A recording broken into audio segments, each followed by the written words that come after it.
I started at Glen Moray in August 2005.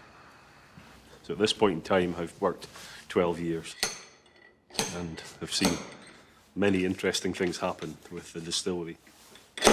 Expanding in terms of production and also in terms of the range of Glen Moray whiskies that are available on the market. So we're small enough to care, but big enough to make an impact as well in the whisky world.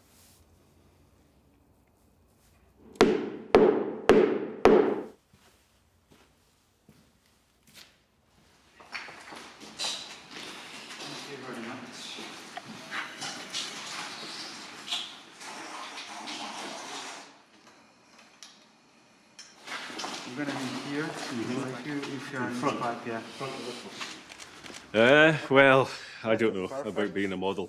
I see my face everywhere now, and I can't even look in the mirror and look at myself. So when I see myself in media, I just switch off. So I don't know why people drink Glen Moray after they see my face. Let's hope it's done.